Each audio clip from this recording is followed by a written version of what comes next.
right, welcome back, Andrew. Influencers come sometimes for a second, right time, right place, sometimes for a lifetime. My grandfather was a big influencer on me. He'd take me to the park, and one time I said, Zena, how do you know all these people? And he said, I didn't know any of them. I smiled at one once, and they smiled back at me. And then they started talking to me, so I talked to them, and now I know all of them, type of thing. And that was an influential on me, even at 6. I knew something was there. It took me longer to figure the whole thing out, but can you share with us 2 or 3 people that have been influencers in your life?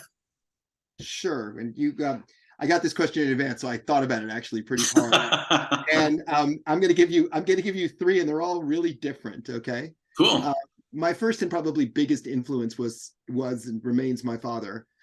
He was a businessman, a Harvard grad. He sadly passed when I was 21, so right when I was in my last year of university. I thought of it because, partly because he was a kind of community leader guy. He was on the board of everything. He was an entrepreneur. He started businesses, but because he was a kind leader, he was the kind of person who could make other people feel special in the room. I think that part of the art of leadership is to elevate other people and to get the most out of them. And you need to be able, he was just a unique talent. I've never seen anybody who could do it the way that he did. That's awesome. The second person was a mentor of mine, a guy named Mike Samuels. Mike was somebody I actually knew through a summer camp reunion that we'd both gone to the same summer camp at different times. And he was I believe, the youngest ambassador in the history of the United States. He became ambassador to Sierra Leone back in its early days of existence as a nation when he was like 34. He started up CSIS. He started up the Center for International Private Enterprise, which is part of the Chamber of Commerce, I believe. I think I got the acronym right. He was U.S. ambassador to GATT and helped to set up the World Trade System that we know of. But he was also a really, really good guy. He's a real smart guy. He ran a private company for a while. And I remember I was at a particular inflection point in my career where I had been laid off for the first time. And I called him up on the phone. And I said, so what do you think I should do? And he said, come to my office. We got an extra office we're not using, was for an old intern. Come post up here for a little while. You'll figure it out. And out of that office, I started the consulting firm that I ran for 15 years. Just a gracious man, not, tough love kind of guy, but a really, really smart, wonderful, and a big believer in public service, which I respected a lot.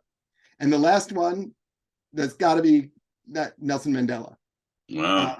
I was lucky he came to the World Bank when I was there, so I actually got to see him in person. And I thought about it a lot because when I lived in Zambia, I was there when the South Africans bombed Zambia, Zimbabwe, and Botswana. So it's back in '86, and thought a lot about him as a kind of the ideal leader in the biggest sense, right? Somebody who saw the humanity in everybody, including people who didn't show a lot of humanity. Someone who took the long view on everything and made that work. And someone who clearly could build teams around values and keep them together.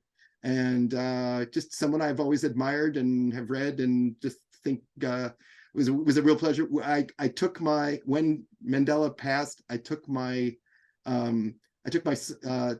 with a couple of South African friends to the embassy in DC, and it was a real moment. We were talking all about it at our at home with the family, and a real hero.